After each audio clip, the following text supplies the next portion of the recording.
Diggs! Sideline! Touchdown! Pass is intercepted at the goal line. Up for the layup! Oh, blocked by James! Curry, way downtown.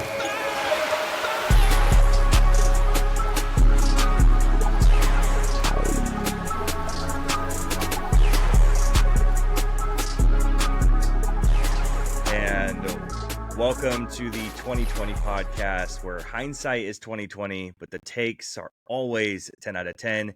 If you are a returning listener, you guys already know what's going on. You already know what's going on for the NFL week and what we do around here.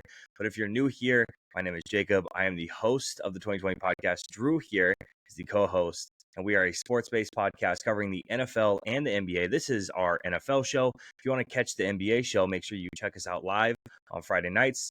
Those episodes go live on Apple Podcasts, Spotify, YouTube on Saturday. So make sure to check that out for the first time for this season, this week.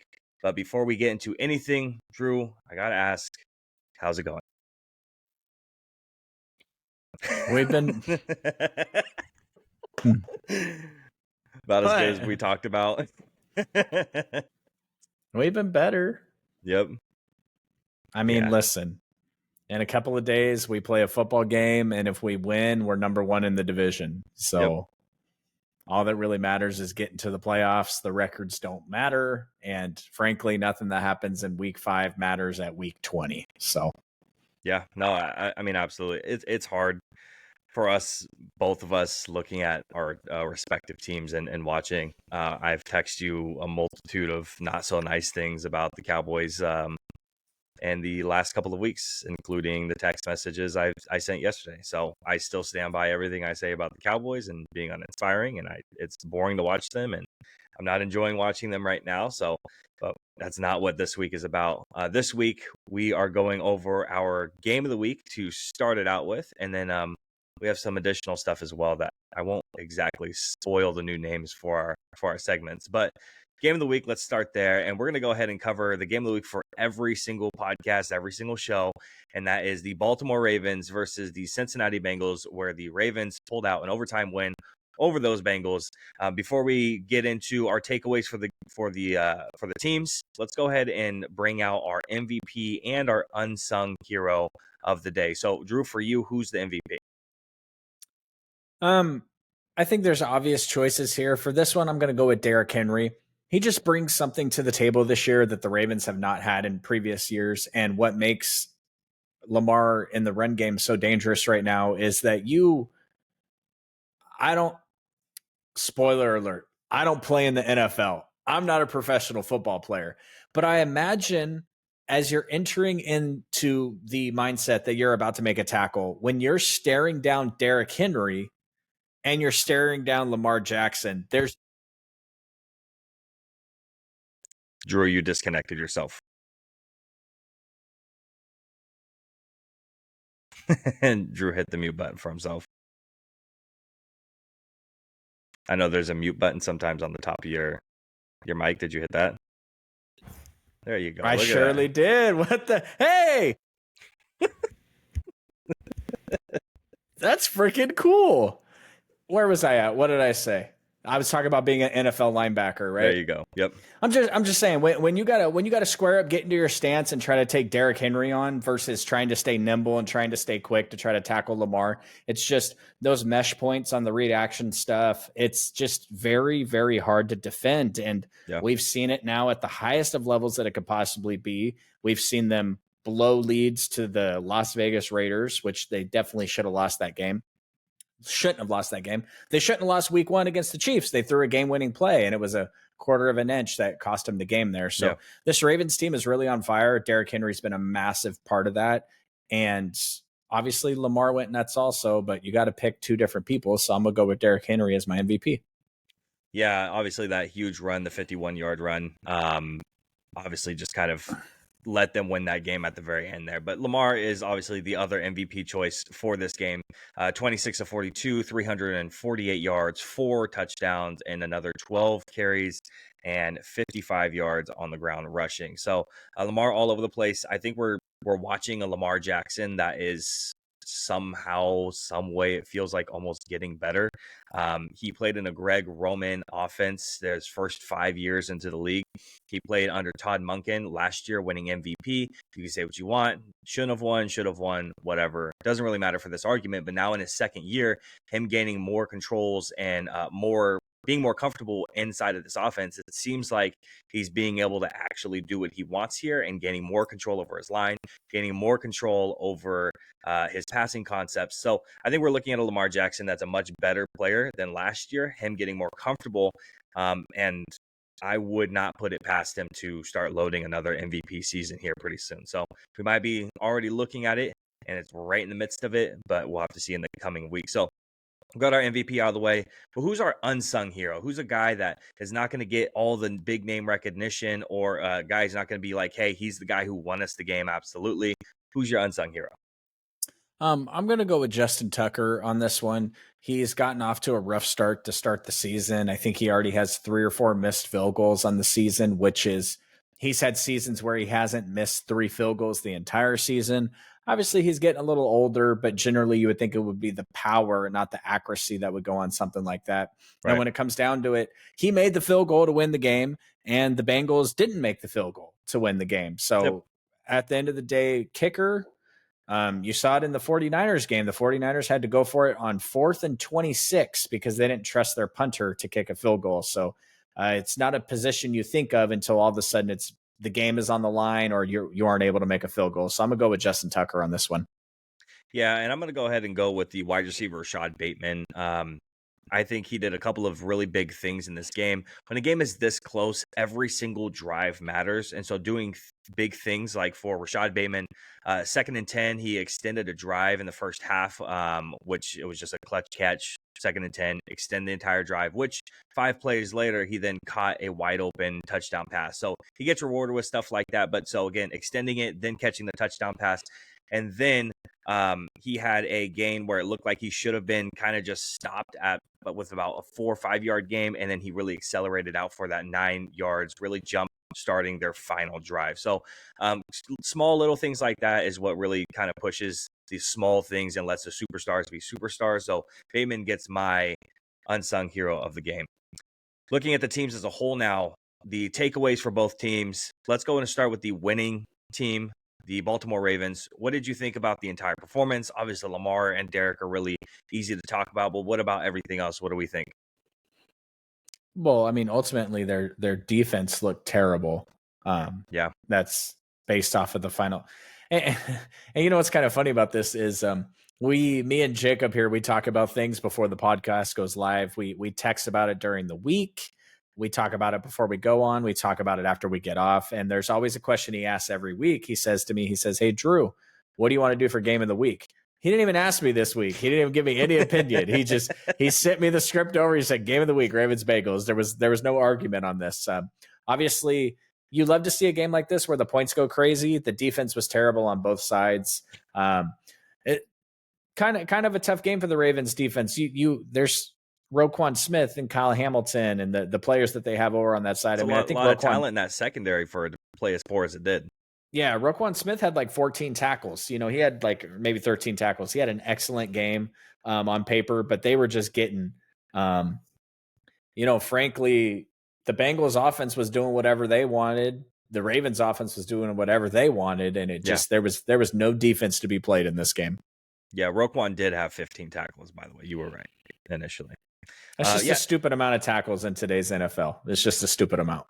Absolutely. He got, a crucial 3rd down stop too by just blowing up in the backfield. So Roquan does a lot. He clearly is the guy who made Patrick Queen as good as he did and got him that big contract over there in Pittsburgh. He's not playing too well right now, but Roquan, clearly, he's the player that Baltimore traded for.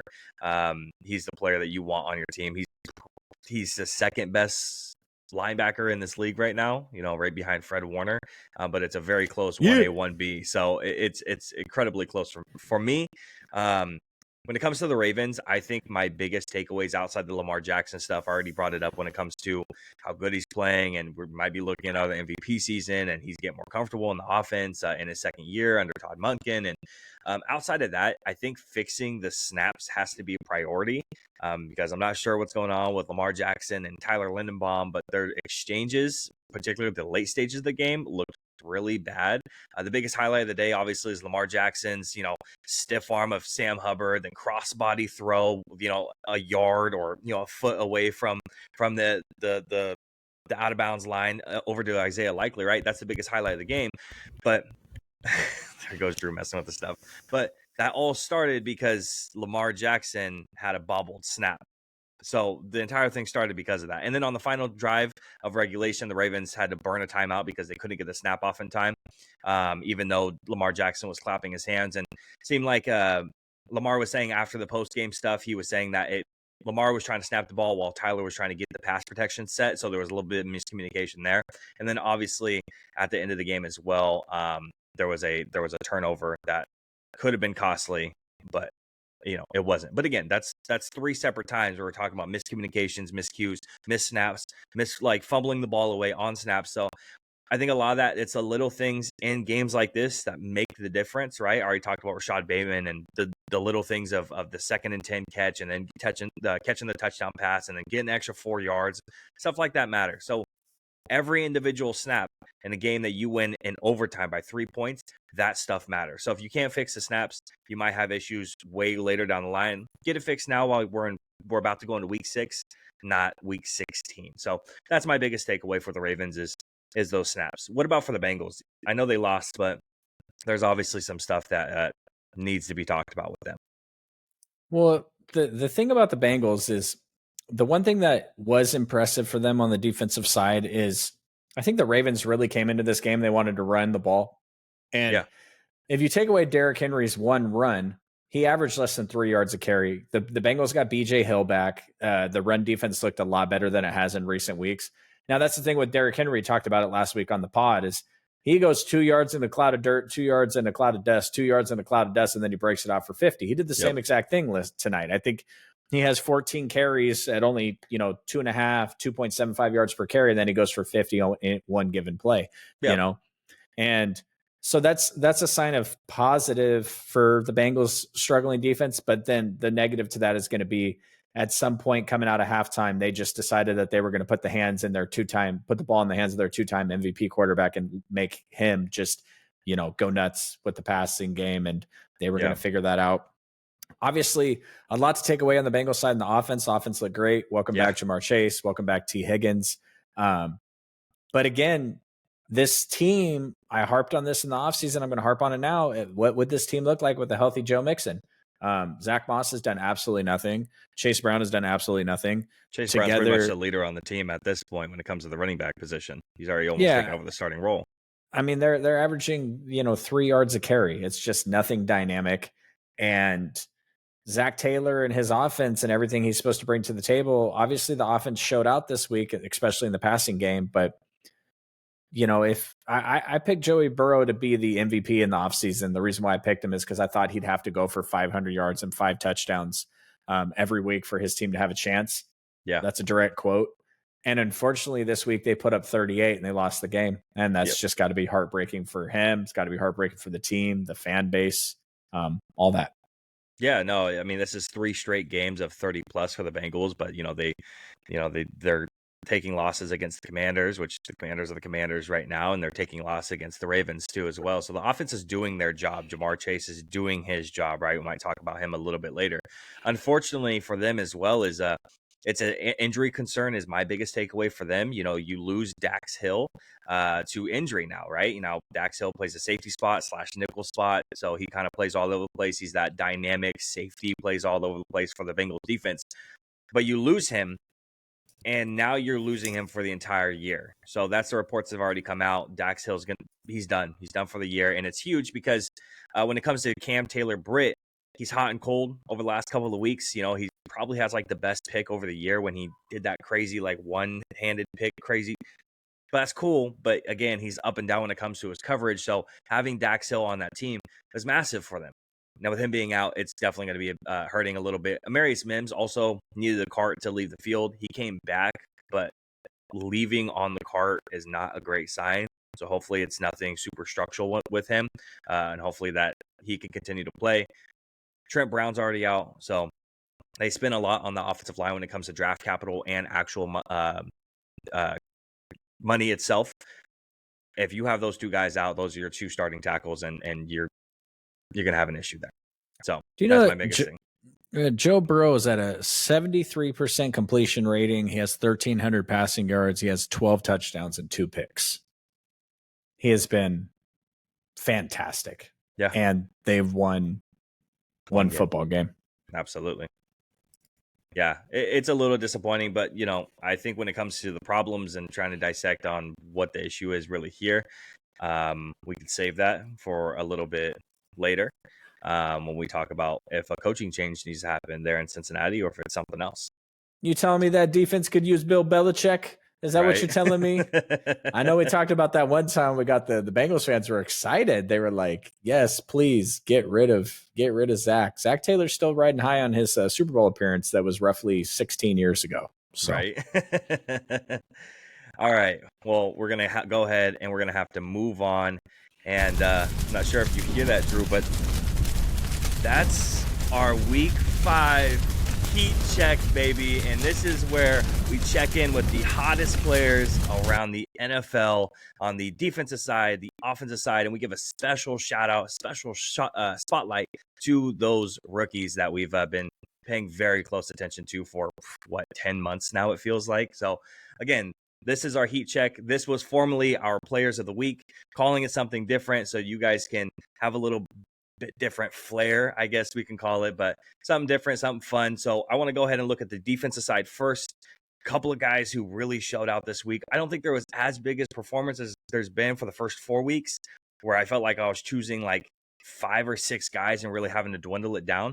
To me, there was like 3 guys who really stood out. Outside of that, everyone else can kind of be pushed to the side. So Drew, for your hottest player of Week 5, who do you have? I'm just gonna go with the guy that picked off a ball in the end zone and he took it all the way back for a touchdown, Mr. Pat for the Denver Broncos. And I have to be honest. He did do it against the Raiders, which makes me a little bit, biased. Anything that happens against the Raiders makes me happy inside. So, yep.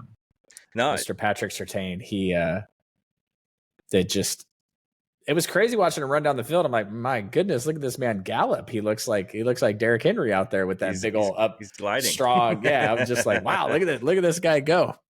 Yeah, man. I think Patrick Surtain is, I think Sauce has kind of supplanted himself in terms of he's the number 1 corner for the past couple of years. And I think Surtain's really kind of saying, hey, I think you guys should double check on that, because when we're looking at Pat, obviously we have 2 interceptions, 3 tackles, a pick 6 for 100 yards, and 2 pass deflections in this game alone.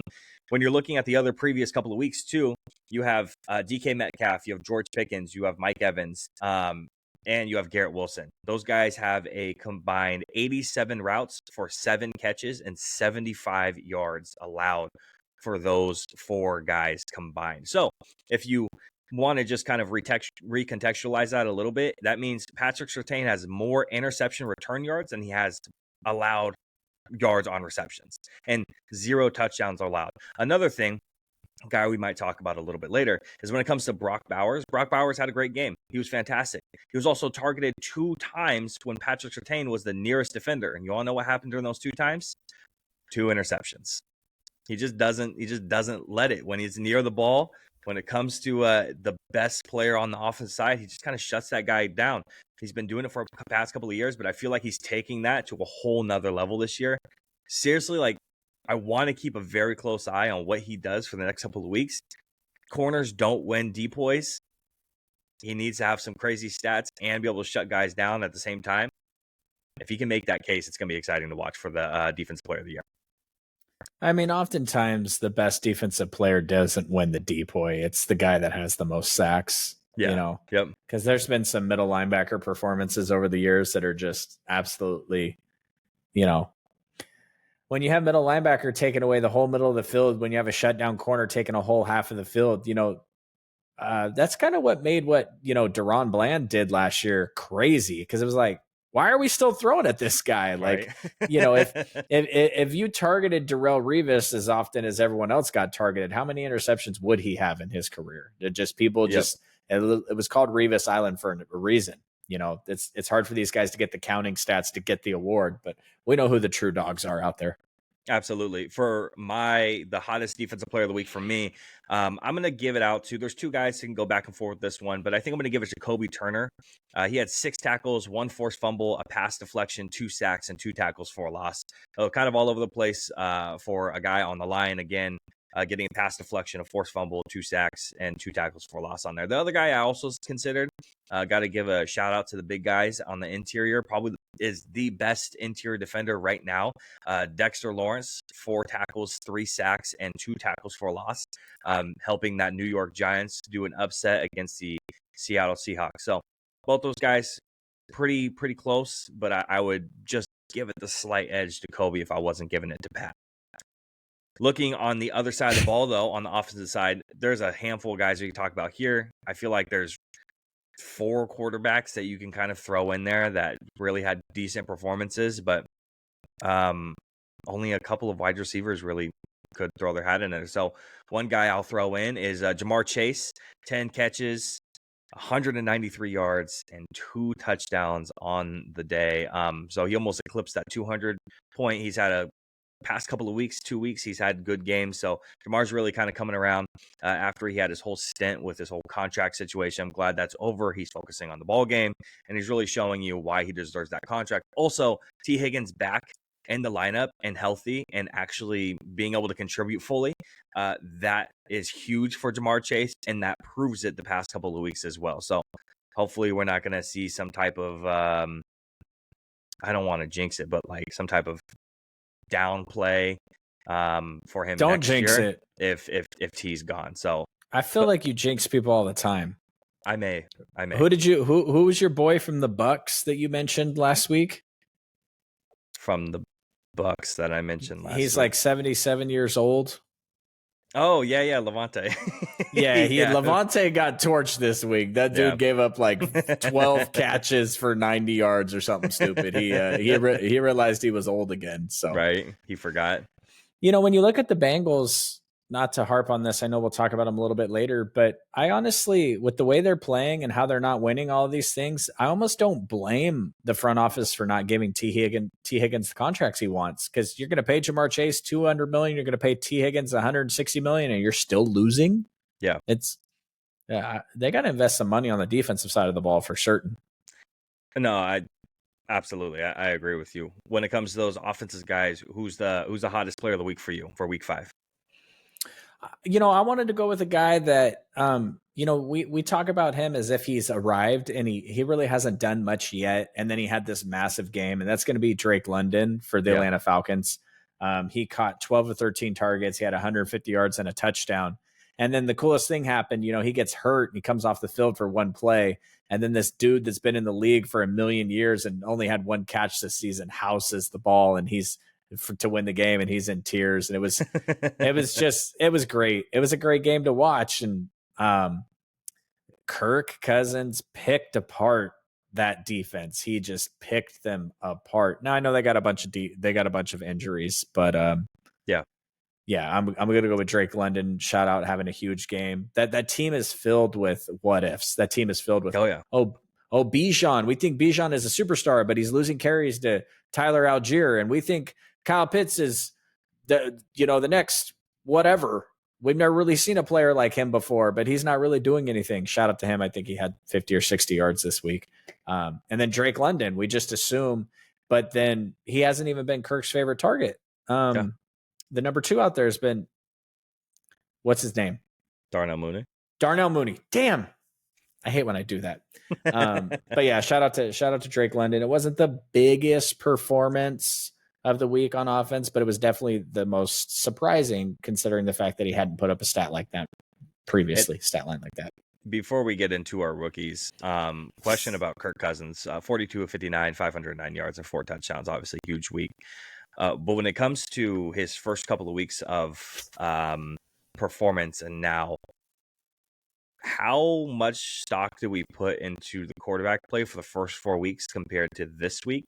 Because we don't really see a whole lot of starting quarterbacks play a lot in the preseason. Are they like treating those first 4 weeks as like warm-ups almost? Like, are the coaches easing them in and limiting the playbooks a little bit before they really go all out for the next couple of weeks? Like, because all of a sudden, week 5, we had a ton of big plays for quarterbacks. Joe Burrow, Lamar Jackson, Kirk Cousins. Lamar's been playing great. CJ Stroud had a good game as well. So Dak had over 300 yards. So there was a lot of guys who went over 300 this week. When we're sitting here talking 3 weeks ago, Mel Kiper's on ESPN screaming at the sky and angry, saying too high safety. So what do we got?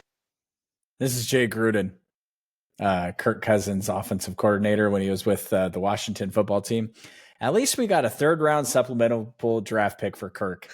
Sounds like Jay Gruden might still be a little salty that the Washington football team let Kirk go. Right. All right.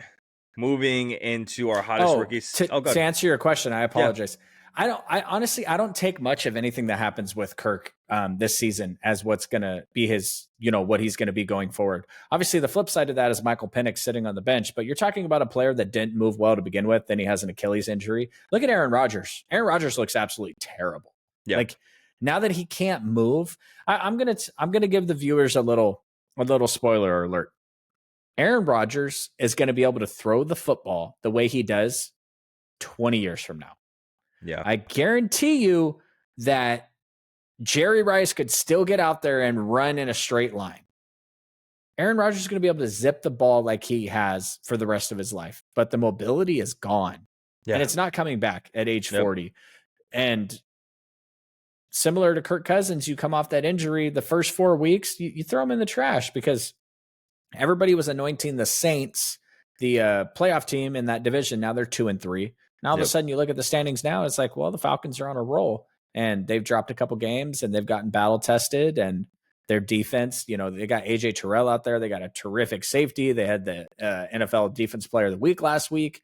They're starting to ratchet up at the right time, and that division is hella competitive. So it's going to be pretty exciting to watch going forward. Yeah, the Panthers are going to throw their hat in there. So looking at the hottest rookies performances, Red Rifle. Yeah, of week 5, we're going to go ahead and point out our top 3. Most likely you're going to get 3 from Drew, 3 from me. So in reality, you're getting kind of like a top 6. Drew, who is your first guy that you want to shout out? Why don't you go first? All right, well, I don't want to steal anyone from you, so I'll go ahead and just mention a Mr. Caleb Williams, 20 of 29, 304 yards, 2 touchdowns, 5 carries for 34 yards. Caleb looked good out there.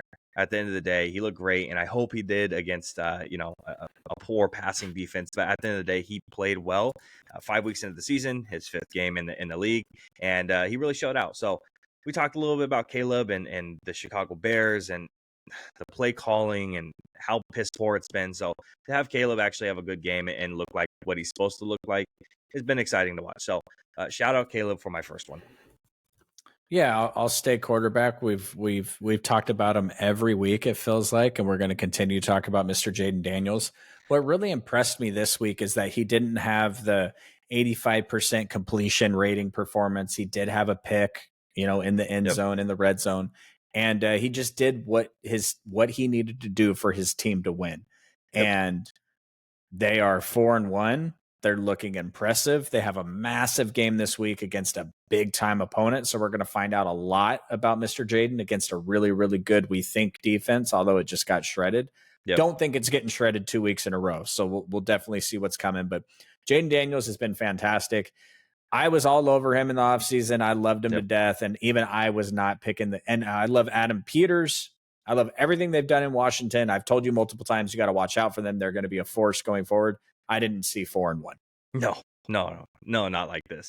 It's funny because after, did you end up seeing that throw, that 55-yard or 60-yard bomb that Caleb did right before that pick? Or not Caleb, excuse me, but Jaden did, dude.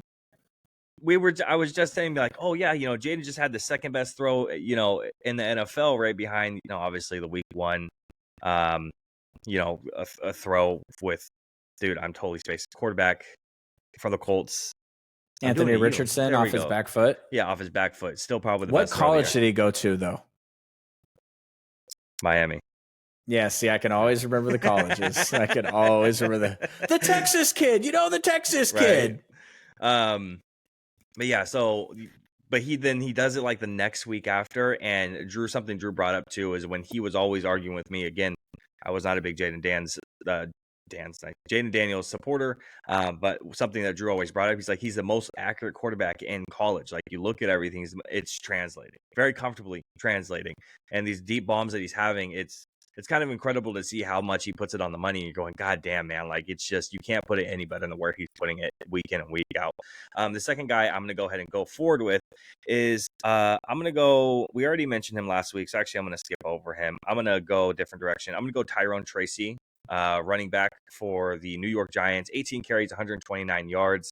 He had a big week for him, you know, in a running back room that is what, Devin Singletary. I know that's your boy, but you know, having a big game like this for Tyrone Tracy, who was already starting to get a little bit more carries week in, week out, now having a big game, maybe we'll see a little bit closer to split carries. I know Devin's had ups and downs. He's been fine, but having a big game like this for Tyrone Tracy might give him the breakout performance to start getting more carries on the team more consistently. So I like Tyrone, and I'm going to give him the second spot. I'm saving a defensive spot for you, by the way, to see if you'll mention him. So I don't want to take him.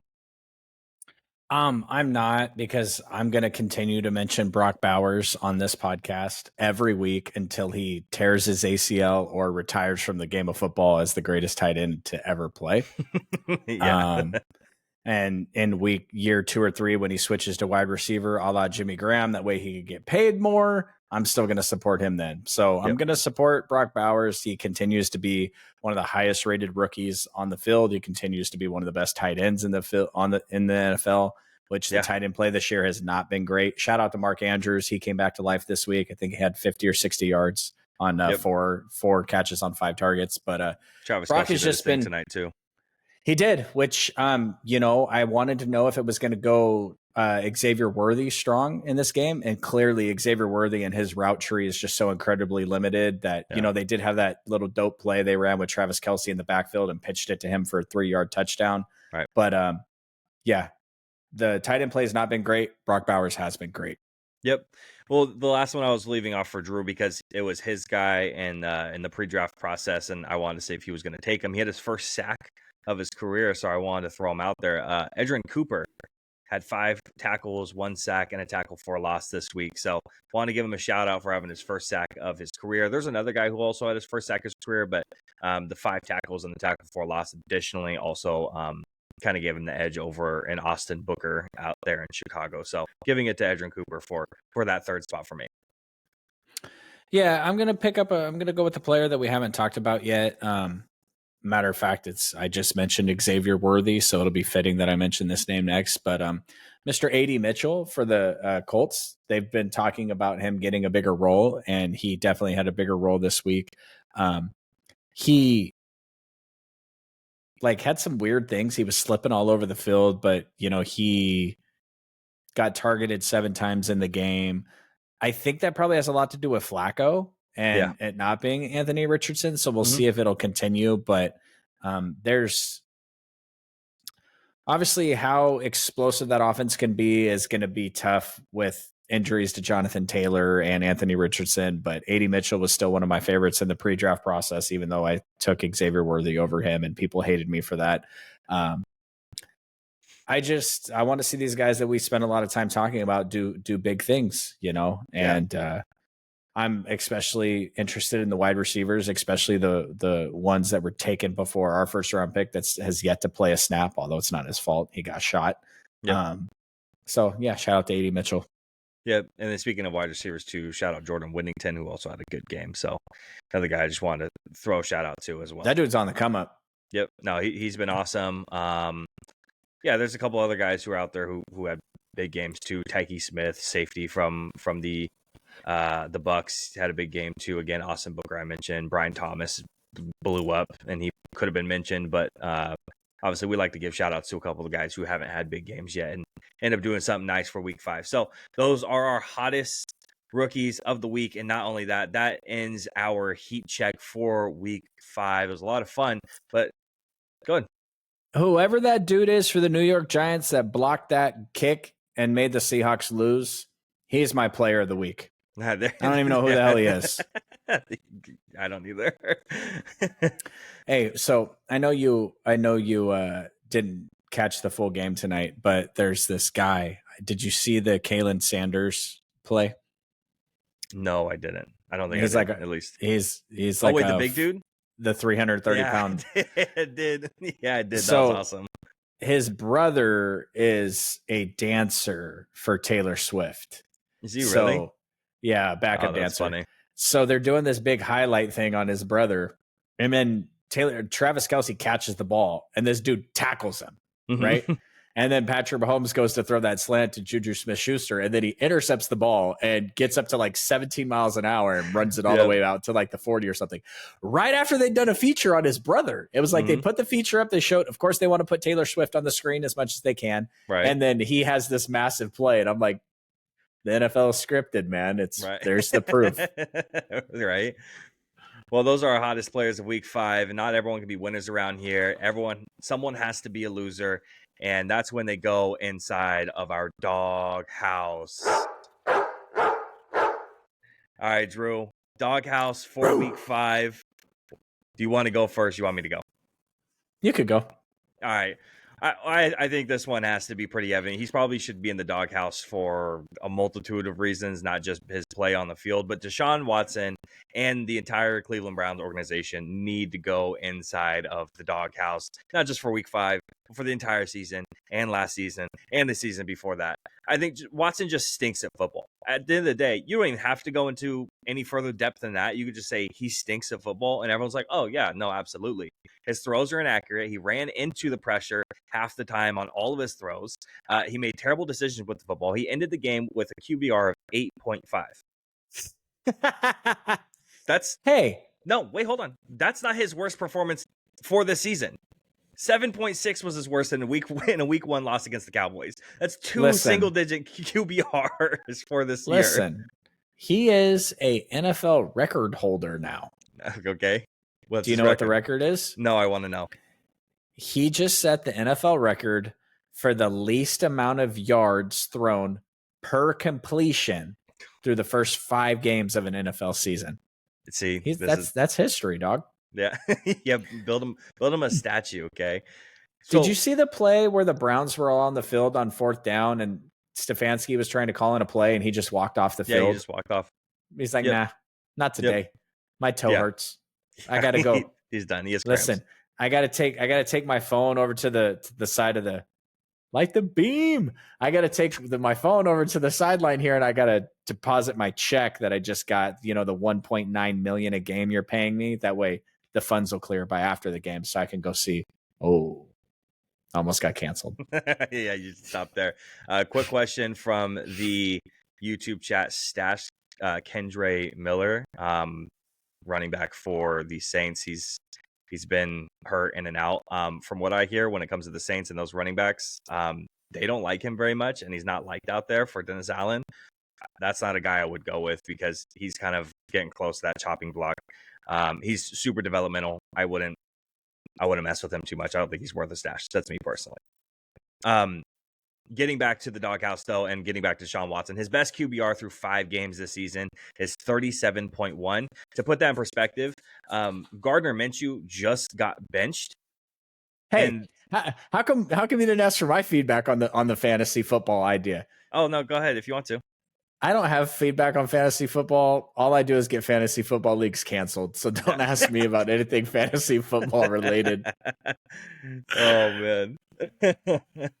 I am undefeated in my league with my dad, though, so that's cool. I didn't draft the team. I didn't show up for the draft because I had work, and they drafted the team for me. And they drafted me Jamar Chase, T. Higgins, and Zach Moss, but I'm undefeated, so suck it.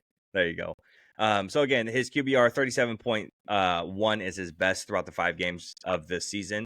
That's his best game.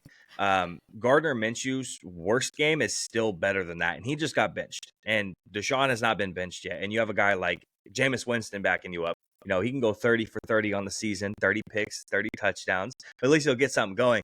Watson is averaging a minus 0.30 EPA per dropback after 5 weeks. That's the worst start to a season for any Browns quarterback since the turn of the century. Any Browns quarterback. If you know anything about the history of Browns quarterbacks, is they're not very good, and you can't name a lot of Browns quarterbacks. Browns, this is why they go inside the doghouse. They handed Watson a fully guaranteed $230 million contract 2 years ago.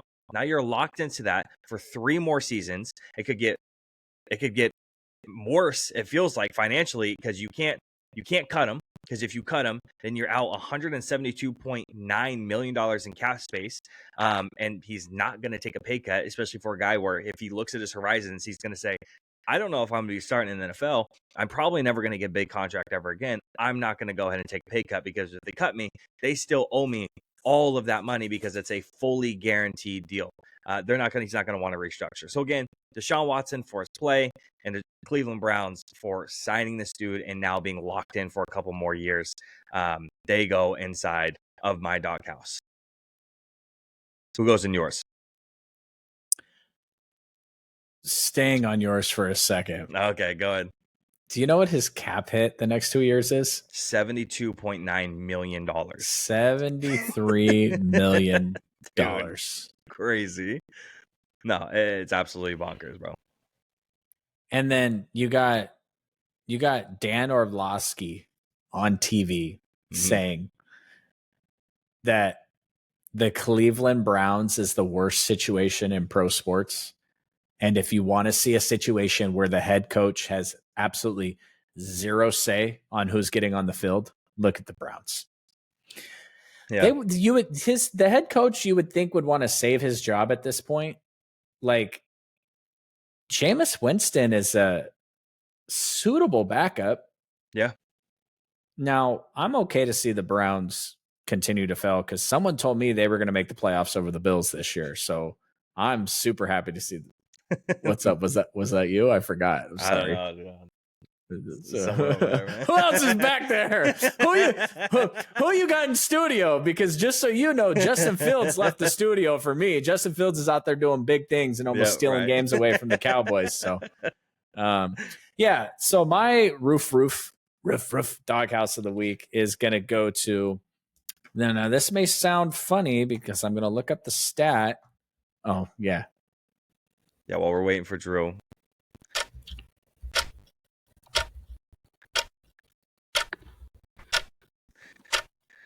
I'm sorry that I don't write everything down before the game that you do.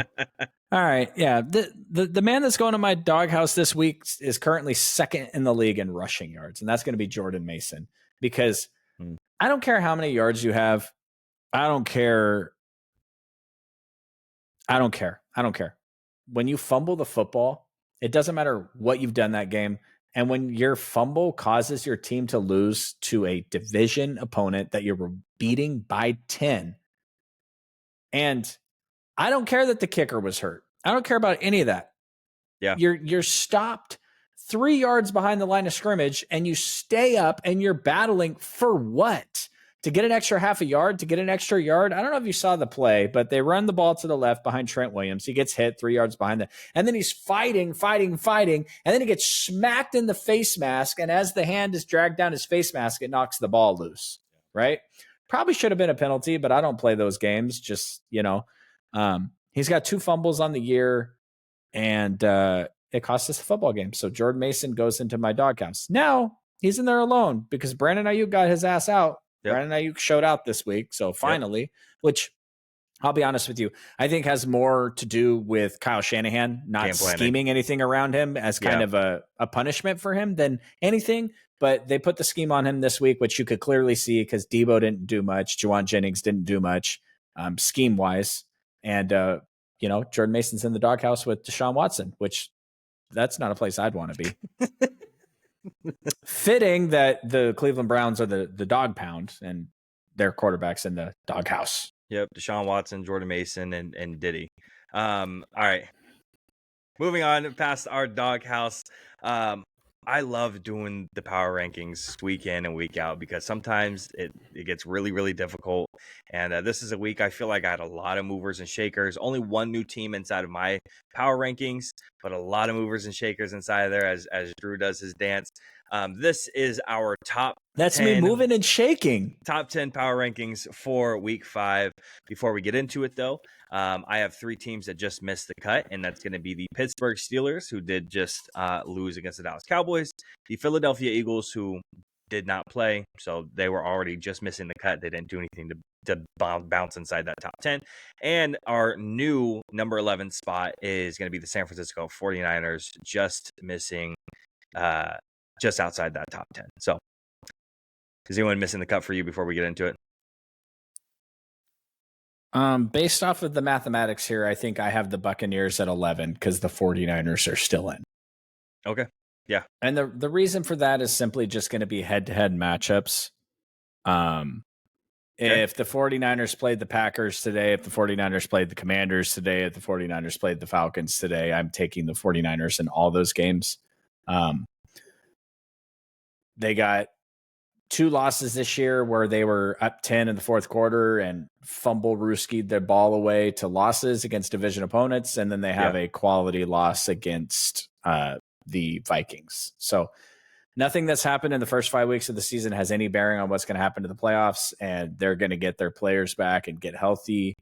And their quarterback is still balling out. So, yeah, no, I agree with you there on that, on the ladder. Who's your number 10 spot? Welcome to the top 10 power rankings. The Atlanta Kirk Cousins are debuting in the top 10 for me. Yeah. Okay. Yeah. They're at my number 9 spot. They're the only new team for me as well. But they hit that number 9. I just wasn't comfortable with my 10 getting past them. Yeah. My whole thing with that is it's your first time into the top 10. I can't put you any higher than 10. Yeah. No, you said the same thing about the Commanders last week. So, at the very least, if anything, you're consistent. Thank you. Yeah, try to give out the compliments. That's as far as compliments I can go for you, though, Drew. So don't worry, I get up every morning and compliment myself just enough. So, my number 10 spot is the Green Bay Packers. I already mentioned my number 9 spot is the Atlanta Falcons. The Packers stay at that 10 spot for me back-to-back weeks. I probably could have had the Falcons at the 10 spot, but I think that the performance for Atlanta was more impressive than what Green Bay is put together against the Rams. You got your starting quarterback and you quarterback back, and you ended up losing last week's game against a good team, and then week 1 you lose as well against a team that's right outside of my top 10 in the power rankings, and then you beat the Rams. So only by 5. So I don't know how much stock I'm putting into it over the Falcons and what they've done so far up to this point, past couple of weeks. But I like the overtime win of what they did. And Kirk Cousins, ended up having 509 yards passing. So I let that sway me a little bit because Kirk looked good. So I put the Packers at my 10 spot and the Falcons at my 9 spot right now. Who's at your 9? The 49ers. Okay. Still inside. I had the Packers at 8. Oh, okay. Okay. So you moved them up a little bit. All the things you mentioned. Yeah, they got a dub. Yeah. No, absolutely. I think my problem is when it comes to the Niners is I dropped them outside of my top 10 is giving up that lead is obviously massive and it hurts a lot. And it's not the first time that you guys have given up a blown lead like that. And then obviously a blowout, excuse me, a blowout against the, not a blowout, but a loss against the Vikings as well, who's a very, very, very good team, very high in our power rankings. But again, your wins this year so far against the Jets and the Patriots, I'm not sure. Again, you're 11. You're sitting right outside of it. I still put a lot of stock inside the Niners. If we're talking about the Cowboys here against the exact same teams, again, I'm a pessimistic fan. I'm dropping. They haven't been in my just missed the cut or inside my top 10 since like week 1. So that just kind of shows you my opinion on them is not very high. My whole thing with the Niners right now is that everybody's given Jordan Mason his flowers, but we have 2 running backs on the IR. Yeah. Jordan Mason's the 3rd string running back, and he's 2nd in the league in rushing. That's awesome. Yeah. But there's a reason why he's your 3rd string running back, because he's prone to fumbling the football. It's just like in the game against the Rams. Brock Purdy puts up a beautiful ball to Ronnie Bell, who's wide open, not wide open, but he's open for NFL terms, streaking down the sideline. Right. And he dropped the ball. He let it bounce off his chest. Well, he's our 6th wide receiver. Most of the time, he's not even active. The 49ers are losing football games right now because their best players are not playing. Well, yeah. That's why these power rankings are week to week and we're not ranking the clear and obvious threats for the playoffs, because I'd have the 49ers a lot higher. So I couldn't take them out this week because there wasn't a team that I felt did enough to go in. I thought about putting the Cowboys back in, but they look so lethargic against the New York Giants. But I was like, okay, that's a Thursday night football game. They'll be fine. And then they looked bad again against the Steelers. And the Steelers have been good this year, but it took a game-winning heroic throw after almost having one of the greatest defensive players of all time going on that fumble by Rico Dowdle. But again, you got Rico, you got him handling the ball. And I know he had career high in carries and career high in total yards and all that stuff, but that dude's not a bell cow running back in the NFL. Nope. He's out of position in what they're asking him to do right now. So it was, I don't know. It's tough. If the 49ers barely beat the Seahawks this week, even though Seahawks have a good record, then they may not make my top 10 again. But I kind of expect, and I'm a pessimistic fan like you, I think we're going to house the Seahawks on Thursday. So we'll see. My number 8 spot is the Tampa Bay Buccaneers. You said you dropped the Bucs right outside your top 10, right? Yeah. So you have the Bucs in, I have the Niners in. It seems like. Yeah, so obviously I still, even with the loss, I still believe in the Bucs pretty highly. It's an overtime loss, and their losses come against, I think, a fluky game against Denver, which their Denver defense is playing pretty lights out, with a potential defensive player of the year over there at the corner position. And their defense is just strange. I don't know if you know anything about their defense so far this year. They're playing like the highest amount of cover zero. And like you got guys like Riley Moss and Pat Surtain just absolutely locking down the outsides. And then you have Sebastian Joseph Day and John Franklin Myers. Yeah, John Franklin Myers. And I'm forgetting the other guy who's actually Zach Franklin, I think. Zach Allen, I think is his name. But you got a couple guys on the defensive line who aren't supposed to be like making a massive impact, and they are making that impact. So their defense is super weird, but it's paying off again, playing the highest amount of cover zero in there. But I like the wins that they've picked up against Washington and Detroit and Philly, and then a close loss, a divisional loss against Atlanta. So I still keep them inside of my top 10. And obviously a lot has to do with me believing in the Bucs and Baker Mayfield pretty highly still up to this point. They got a big game this week. They got the Saints. So yeah, if they come out and put a showing on the Saints, that's going to move them to 4-2. And I think that division, it's a big week for them because Atlanta, I think, plays the Panthers. So they're all the way up until the bye week, dude. They have a schedule where it's going to be prove it or lose it. They have division opponent New Orleans. They have Baltimore Monday Night Football. They have Atlanta again. They have Kansas City on Monday Night Football, and then they have the 49ers, and then they go into their bye week. They have a rough road ahead. If they can come out a couple of wins under their belt, they deserve in that top 10, but we might be genuinely looking at one of the last times that the Bucs are either in the top 10 or they move up the top 10 pretty significantly. So it sways one way or the other with the Bucs. I don't think there's an in-between right here. But then after that, they get a little bit of a break against the Giants, Carolina, Vegas, the Chargers, the Cowboys, Carolina, and then they go against New Orleans.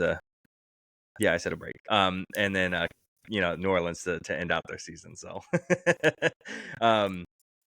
go ahead with your next one. Wasn't sure if you're at your 8 or your 7. Yes, Falcons, 49ers. I got the Packers at 8, which means the Washington Commanders are at number 7. Same thing for me. They are also at my number 7. Are they going to win the division? At this point, looking at it, it looks like it. I would have to look at the rest of their schedule, but I mean, the way they're blowing out the teams and the way that Jaden's playing, I'm waiting for the, he looks like a rookie thing to kind of come around and bite him. It hasn't happened yet. Playing against Baltimore this week, we mentioned earlier, Carolina, Chicago, the Giants, Pittsburgh, and then Philly week 11. So outside of the Baltimore, you have a couple of games right there in a row where, I mean, Their last 4 weeks though, man, they go New Orleans, Philly, Atlanta, Dallas. That's yikesies. And even with the defenses too, I mean, they play Chicago's defense, they play Pittsburgh's defense, and again, they play Baltimore as well. So the defenses, and Tennessee's had a pretty good defense as well. So at the very least, even if the offense isn't keeping up with some of these teams, the defenses that Jaden's having to play is still competitive. So again, they're at my number 7 as well. Again, I'm waiting for that other shoe to drop for Jaden to finally look like a rookie. It hasn't happened yet. I'm not. Baller. I'm fine with it. I'm kind of waiting for it. If he continues, that's pretty awesome. At the number 6 spot, I have the Buffalo Bills, the same as Drew, I believe, right? Yeah, I guess. Just spoil my whole damn list. Go ahead and talk about the Bills. Yeah, I'm not gonna. It was a big game. They played the Texans. I'm not too worried about what happened. We know the Texans are good. We know the Bills are good. If these teams played 10 times, they would probably each go 5-5. So it's just one of those things. I'm not going to harp against them too much for not taking the dub. The only thing I am slightly worried about with them is I think that the teams have kind of put a book out on the Bills right now, and I wouldn't be surprised to see the Bills dip into the trade market here to see if maybe they can add another piece on offense. They're just missing just a little bit. So they come in at 6 for me. Who's your number 5? The Texans. Wow, Texans. Where were they at last week? 4? 5. 5. Okay, so they didn't move. Okay, they didn't move. I had no movement after this. Everything stayed the same, 1 through 6. Okay. So my 1 and 2 didn't move, and my 3 is Houston. So I have the Chiefs at 1. We agree there. I'm assuming they didn't lose. I have the Vikings at 2. Those London games are hella weird, and they got the dub. That's all that matters. Yep. I have the Lions at 3 still. I had them at 3 last week, and you had the Texans at 3. Yep, and I had the Lions at 4, and then they stayed at 4. So, and moving up to the 4th spot for me is the Ravens. The Ravens are my 5 spot. I think the Ravens are the most dangerous team in the NFL. There's not a team in the NFL that I would like. If you told me, okay, you're in the Super Bowl, who's the last team you want to play? Is the Ravens. I mean, the Chiefs are the Chiefs, obviously, but their offense looks so gutless right now. Yep. I'm not worried about the Vikings, even though they already beat us. That was cool, but it's Sam Darnold. Second on that list would be the Texans. I don't really want to see the Texans, but we already beat the Lions, so I'm not, obviously they could beat us also. But right now, the team that really strikes fear in me, and I just don't see a way to slow them down unless you're the Raiders, is the Ravens. Yeah. Baltimore, I think, was around my 8 spot last week, if I remember correctly. And so they moved up to the 5. The only reason they don't move up that's a big boy jump. They don't move up past that is because the Lions didn't play. I don't feel like you could drop any spots or gain any spots if you don't play, especially if I don't have any questions about you before that. And then so Texans, Vikings, Chiefs all stay the same for me as well. So that 4 through 1 stay the same. Baltimore can't penetrate any past that because the Lions are kind of holding strong at that 4th spot, not playing a game. But it's a big week for a couple of our teams, right? I mean, we're looking, Lee already mentioned it, the Ravens versus Commanders. Could be looking at a potential move around for them if the Commanders end up winning that game, and depending if they win, they're moving up. But depending how much they win and depending how they play, it depends on how much they move up. Because if that makes them legitimate in my eyes.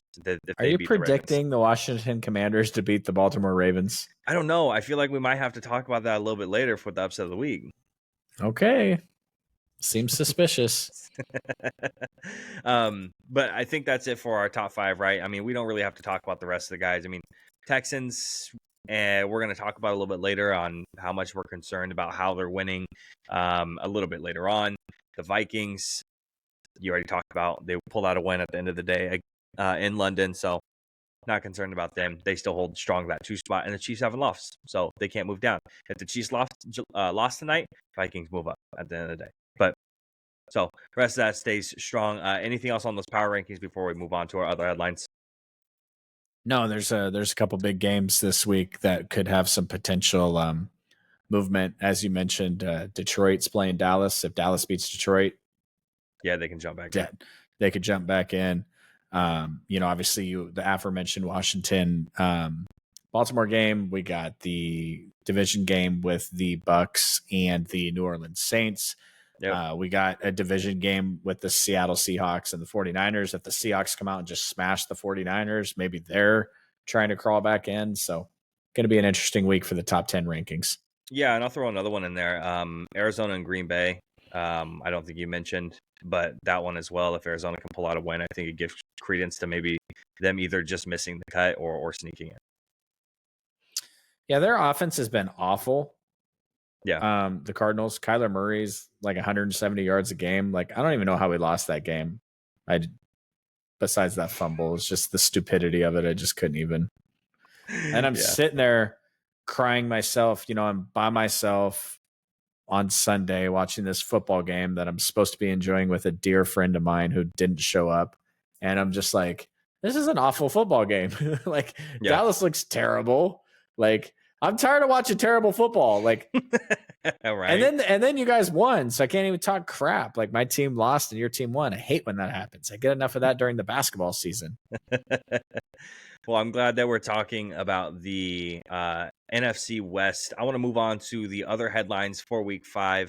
And my first question to you, Drew, is who will emerge from this kind of messy, contentious NFC West right now? The 49ers had an excellent opportunity to climb take that first place spot indefinitely for Thursday if they win that game.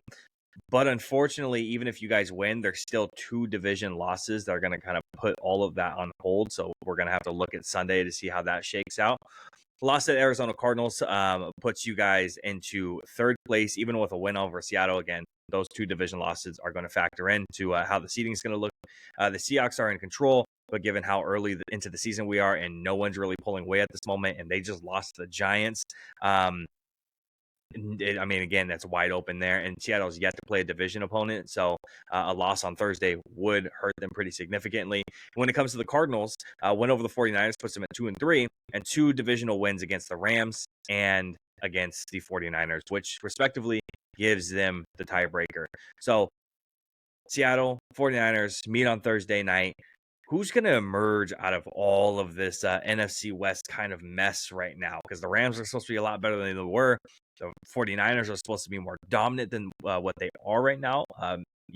Injuries given with that. Seattle's not supposed to be in first place.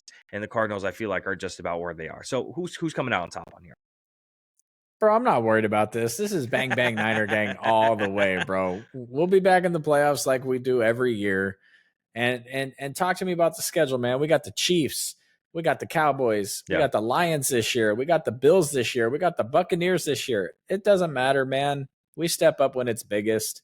We're gonna beat the Seahawks this week, and then we're gonna lose by 3 points in the 4th quarter to the stupid Chiefs, and then we're gonna beat the freaking Cowboys 42-10, and everything will be all right in the world. You know what I'm saying? Like, I still have ultimate confidence that. Nice. I still have ultimate confidence that at the end of the season we're going to be the division winner. What's disappointing to me right now is just watching bad football. I don't enjoy it, and I could have turned that game off and turned on another football game that was much more enjoyable. Are you worried about any of the other other teams in your division right now? Like, for them, or am I worried about them from the 49ers perspective? From the 49ers perspective to win the division. I'm not. The Rams season is over. Yeah. I think they don't have enough talent anywhere, even though they beat us. The Cardinals, their offenses look terrible, to be honest with you. Kyler Murray is, he's not running the ball like he used to, even though he had a 50-yard run against us. It's just, look at his little legs go. I'm not trying to overreact to the one game, right? Their offense hasn't looked great. And, Seattle can't beat us. Geno Smith can't beat us. Yeah. Clip that. I might look stupid on Thursday. It's fine. But I'm just, our first round pick is not playing. Our offensive player of the year running back is on the IR. Yeah. Dre Greenlaw's not playing, and that Dre Greenlaw thing, man, Devondre Campbell is washed. I'll tell you that. He's not a good NFL linebacker anymore. Which is too bad because you know who's supposed to be playing that position is a certain linebacker that plays for the Cowgirls right now. So it would be really nice to have Eric Kendricks back there instead of Devondre Campbell, but we just got to get my boy Dre Greenlaw Achilles right and get him back on the field, and everything will be okay. Yeah. This week is pretty big for I think the entire division. Again, it's only big if the Niners lose. At the end of the day, if you guys lose, it's 3 division games down the toilet. Cardinals going to Green Bay, and you can go either way with that game. And then the Rams go into their bye week. But like you said, that's kind of over at this point. There's not much going on there, so I wouldn't really be too concerned about it either. Because a lot what it comes down to, you guys, is a lot of injuries and weird performances, or guys being put in the doghouse, like Brandon Ayuk might be out by this point. So I'm excited to see Thursday on where Brandon Ayuk is. Is he going to be game planned for? Is he going to be schemed open? Because if he is, hopefully he's going to be back in the lineup for you guys, more full time and playing to full potential, or not, because I'm cool with that too. Second question for you, Drew, is who are you more concerned about, the Bills or the Texans right now? Because the Bills just lost their second game in a row after losing to Houston yesterday. And then the Texans currently are 4-1, and their only loss is coming against a massive blowout against the Minnesota Vikings. But the wins that they've been having this year have not looked very good. 2-point interdivision win against the Colts, a 1-score against a struggling Chicago Bears, a 4-point win against maybe the worst team in football, the Jacksonville Jaguars, and then a win against the Bills, who almost came back and won the game after a 17-3 lead after halftime. So again, Bills back-to-back losses. You talking about maybe the book's out on them, or the Texans, who are kind of getting messy wins, maybe not as dominant as we think, but they're still grabbing the W's. Who are you more concerned about right now? I'm not too worried about either of these teams, to be honest with you. As the late, great Al Davis said, just win, baby. And the Texans, they're just winning, baby. And they got games against New England, Indianapolis, the Jets, Tennessee, Jacksonville, Miami, Tennessee again. That's like 7 wins, 6 wins right there. So Yeah, they already have 4 wins on the season. That puts them at 10. I'm not too worried about that. Nico Collins sounds like he's going to miss this week. So maybe we get a reemergence of Tank Dell this week. We'll see. But, the other thing you have to remember is Joe Mixon started off the season really strong. He's been injured. Damon, what's his name? Before Dameon I get Pierce. yelled at. Damian Pierce has been injured. So it's, they got some injuries just like the rest of the NFL does. I'm not too worried about any of these teams. Josh Allen's going to do what Josh Allen does.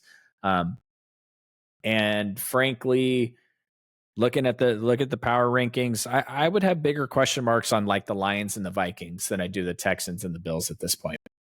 You think so? Why is that? Well, because the Lions don't believe in themselves. So, It's fair. Who knows what's going to go on with it. Like, honestly, it wouldn't surprise me for them to just get absolutely slammed by the Cowboys this week. Now, I'm not rooting for that. I want the Cowboys to lose every week. Matter of fact, I want the Cowboys, to just fall into a crevice somewhere and never climb back out. And then the Vikings, I don't believe in it. Like, not yet. It's kind of it's the same thing with the Saints. Derek Carr looked so good the first couple of weeks, and now he's turned into a pumpkin. And Sam Darnold has not looked good the past 2 weeks. And it's just like quarterbacks don't generally just do this. You know what I mean? Like the book was out on Darnold, and I know he didn't get a fair shake in New York, and the Panthers kind of bounced him, But if Sam Darnold's upside is going to be a 3-year, $100 million type performance like Baker Mayfield, then his tendencies are going to cause them to lose some games. So ultimately, if it's the Vikings versus the Texans round 2, I'm taking the Texans in that. And week 7, it's funny you mentioned both those teams. Week 7, they do face off. Detroit and Minnesota face off 10 o'clock for us. So Sunday game, that'll be one to definitely keep an eye on. And then after that, they face the Rams, Indy, Jacksonville, Tennessee. So you kind of get a pretty easy slate for the next 3 games, or 4 games, including the Rams, Chicago, Arizona. Then you have Atlanta, Chicago. Seattle, then Green Bay, Detroit. So then you go back to the interdivision stuff once again. So I don't know, man. It's definitely I didn't have nobody had the Vikings at this point. I think their win total was an average of 6.8 or something like that was what they were supposed to be, and they're at 5 games right now. They need 2 more to go over what they were supposed to be. So right now they're already almost exceeding expectations. I want them to keep winning just so we can laugh and joke and figure out what the hell they're going to do about JJ McCarthy in the offseason, what they're going to do about Sam Darnold in the offseason. That's content I'm here for, because we need something to right, stir the pot. Hopefully we get a good NBA playoffs this year to keep us going, and not this bullshit we had last year where the Celtics just dominated their way. Yeah. You better watch out for the Knicks, bro. The Knickerbockers, they're coming. They look pretty good, when all their stars were on the court during the preseason. I don't know if you saw that, but they look pretty good. I don't watch preseason basketball. Cat hit a 3 from like 4 steps out, was his first bucket. I was like, oh, there we go. Like, that's fucking awesome. Jesus Christ, I won't face that. But I mean, if we're talking about playoff Cat, I'm not really worried about it. So we can move on though. Last question for the headlines for Week 5: is it time for a coaching change in Cincinnati? Yes. After a 1-4 start, 41-38 loss in overtime. I think it's obvious we got to ask the question. You've already talked about the question about the head coaching position there for the Bengals, especially when we're talking about some of the stuff in overtime. The Ravens received the ball in the first in overtime. Jackson gave up a fumble after dropping the snap. The Bengals recovered it at Baltimore's 38-yard line, putting them in a great position to win.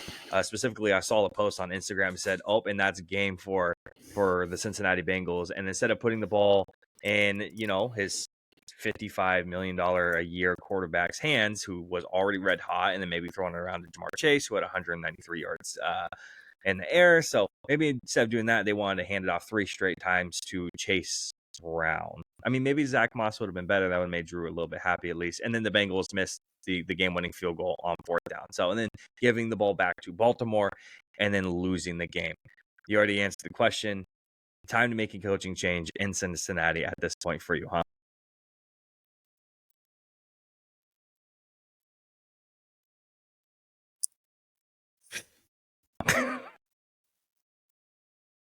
Look at this. I'm gonna share this.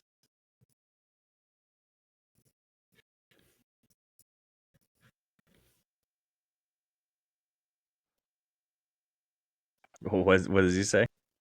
He says, "I'm open. I'm always effing open." Oh, yep. Jamar Chase after the Bengals fall to 1-4. Yep. Wide receivers, now, dude. Just so you know, that was last year. That was in 2023. After the Bengals fell to 1-4. Yep. So nothing has changed. Except for this comment that says Joe Burrow stinking up the place. Dude secured his money and is taking a vacation this season. I'm gonna retweet that. That's anyways. You know, I don't think they should fire Zach Taylor in the middle of the season. I don't think that ever works out, especially for a team that's his offense is all based around that. But how poor their defense, like Antonio Pierce. Yeah, how poor their defense is and how good a certain defense is operating out of Minnesota. I wouldn't be surprised if they might take a little peek at a little Brian Flores action in the offseason. Yeah, I don't think that'd be such a bad idea. Again, like you said, the defense is just bad right now, man, and it's really disappointing when it comes to Cincinnati Bengals. Fans have to be disappointed looking at this offense and how talented it is, and then turning around and looking at the defense and going, "What the fuck is going on right now?"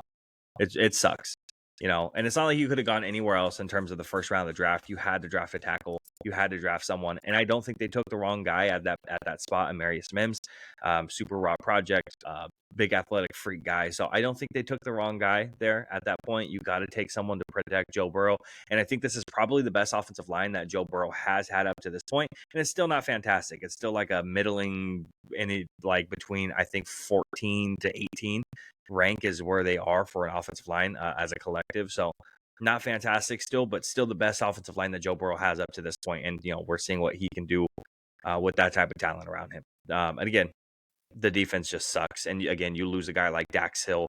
Cam Taylor-Britt is kind of up and down all over the place. Yeah, it's just disappointing.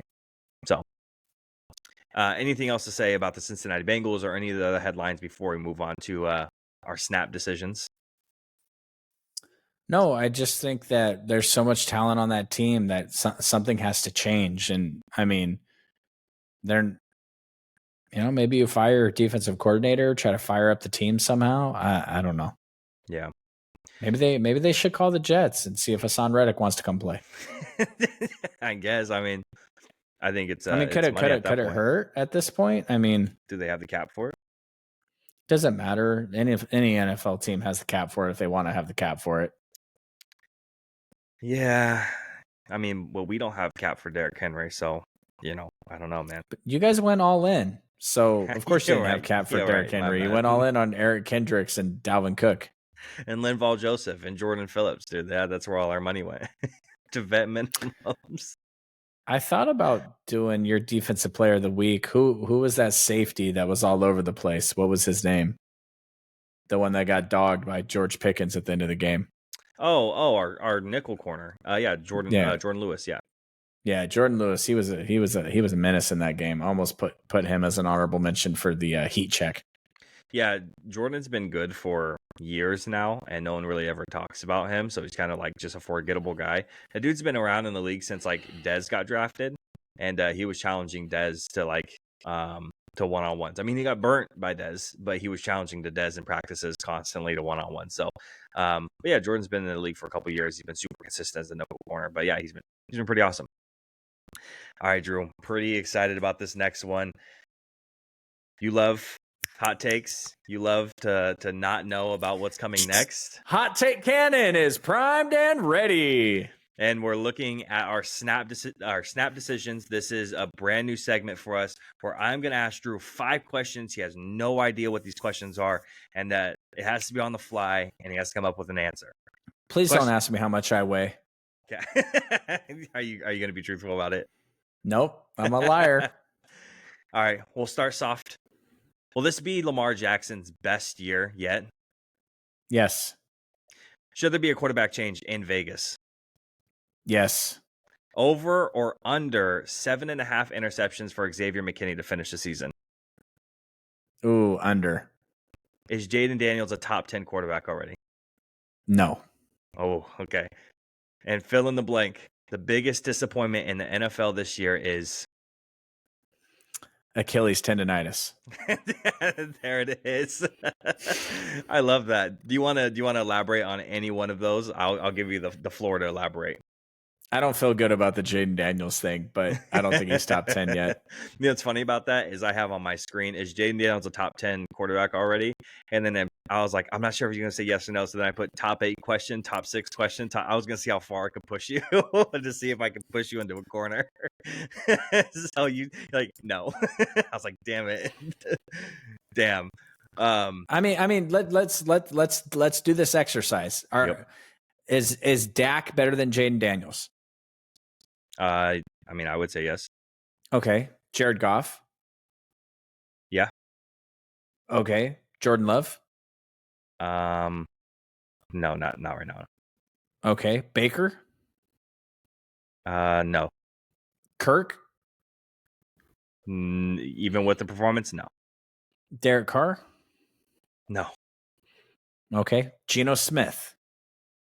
This year, yeah, I think so. Yeah. All right. Yeah. Brock Purdy? Yeah, absolutely. Matt Stafford? Ooh. Let's put a pin in that one.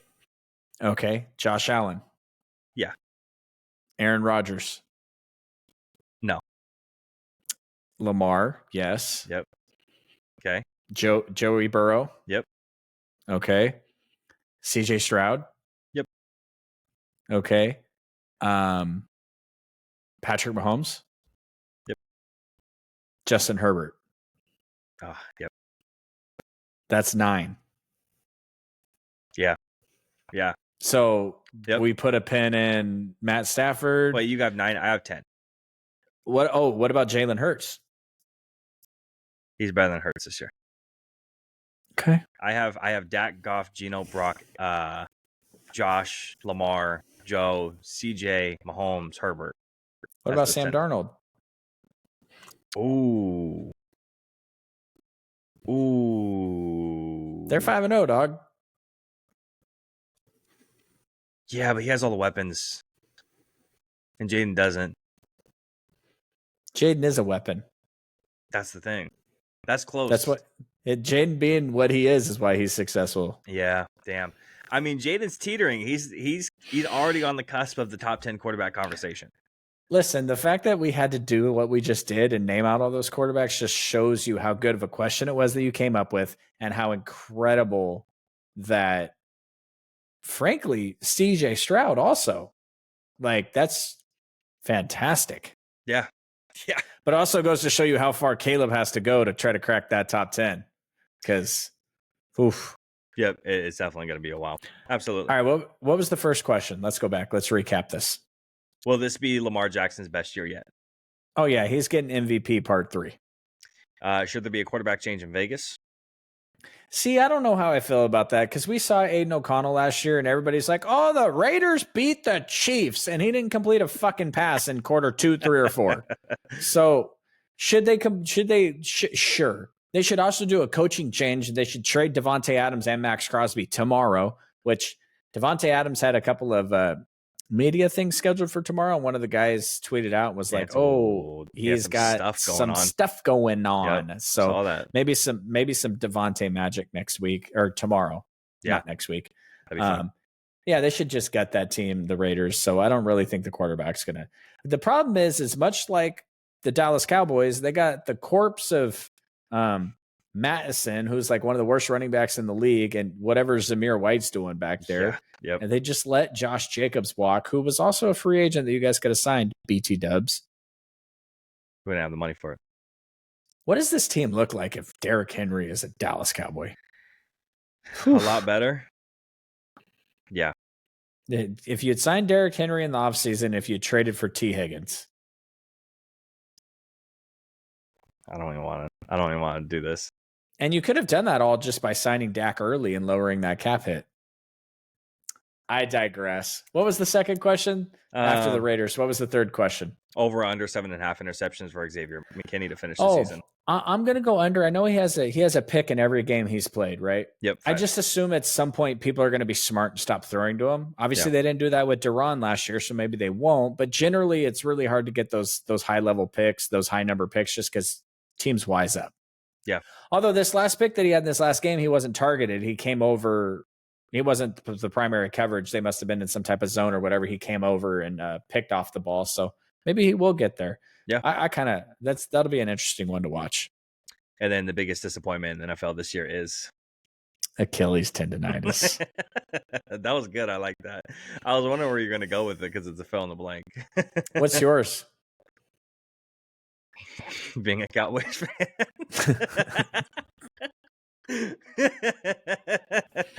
Oh man, where else was I gonna go, dude? I had to go there. I am honestly as a fan of football and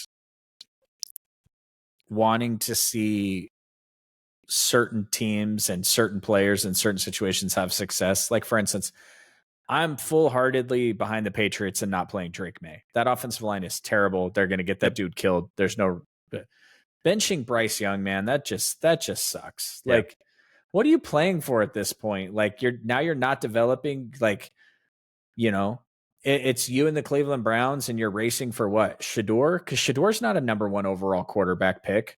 Right. He's good. He can process, but there's a defensive end and a corner.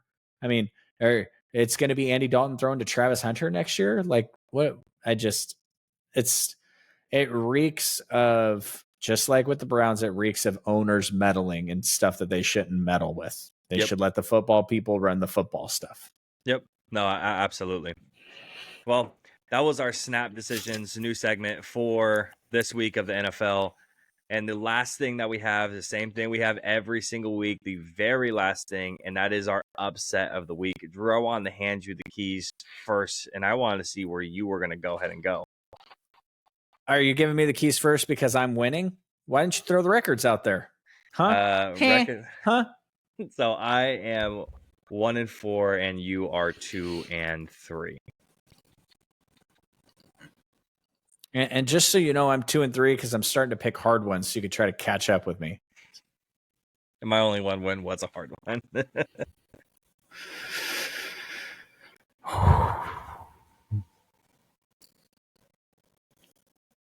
Do it. Should I? Yeah, you should. I think you absolutely should.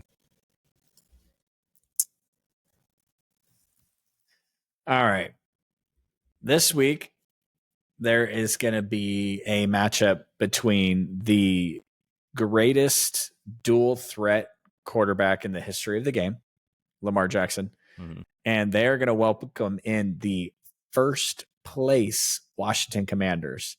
And in that game, Jaden Daniels is going to establish himself as two things: a top 10 quarterback in the NFL and the NFL Rookie of the Year, Offensive Rookie of the Year. And they are going to take down the Baltimore Ravens, upsetting them and moving the Commanders to 5-1 on the season. That is my upset of the week. And so obviously you and I were kind of on the same page about that one. The only other one that I really felt kind of good, I mean, it's an upset. You're not supposed to feel great about any of these, but the one I wanted to go ahead and tilt my head towards, they are 5.5 point, 5-point underdogs, depending on where you're looking, is the Arizona Cardinals beating the Green Bay Packers this weekend at 10 a.m. So I guess this time we don't have to wait, 9 o'clock in the morning compared to 8:45 at night to see how our upset of the week is going to go. We're both going to know after those 10 o'clock games on Sunday. So that's where I'm going to go ahead and go is Arizona over Green Bay, and then Drew's going to go ahead and go with that Washington over Baltimore, which I like that one a lot too. Is there any 6:30 a.m. football watching in the Jacob Taylor household on Sunday mornings? There is, unfortunately. Yep. Oh, unfortunately. Oh, I love it, bro. I love the London games. Usually, I love it. Usually I'm fine, but then I worked on Saturday, and then I was like, man, I don't want to be watching football. And then I set my alarm for like 6:25. Like, man, I don't want to be doing this, and I still did. I'm up. The alarm normally goes off after I'm awake anyway, but I'm up at 7 a.m. every morning. Yeah. Generally, Sunday morning is the morning I sleep in. But if I'm going to wake up and watch some football, it was a good game. Next week, I think we got the Jaguars, which kind of sucks. Yeah. Hopefully they play someone good. But yeah, I'm up at 6:30. No, I'm in it to win it. I'm sorry. You should probably look at the schedule because we have back-to-back Jaguars this weekend, next week at 6:30 in the morning. Well, who are they playing? Chicago in this week, and we have New England. Oh no! So at least I get Caleb and Rome this week, but next week. Yep, that's what you get in week 7. Yeah. All right. Well, here's a spoiler alert for the podcast. I might be sleeping in week 7. I don't know if I'm getting up for Jaguars Patriots. I don't know if I really blame you either. Sorry. All right, Drew. That's it for this week. Is there anything that you want to say to the people? Yeah. Please send me your applications to become a fan of your team. I will consider all applications at this point. I am considering no longer being a 49ers fan because they're pissing me off. Fair. That's all I got. If you stick around to the end, we do appreciate it. Make sure you hit that subscribe button on YouTube or follow us on Apple Podcasts or on Spotify. Hit us up on TikTok as well. You can catch some of our shorter content over there. And then stick around to the end of this week because we will be having our NBA show for the first time live on Friday night, and then the full show being posted on Saturday along with the clips as well. Again, you'll see all the clips on YouTube. Full shows go on YouTube, Spotify, Apple Podcasts. Make sure you follow us on all social platforms. If you do, we do appreciate it. Make sure you hit that bell button. Besides that, you guys have a wonderful week, and we'll see you Friday. Peace. See ya.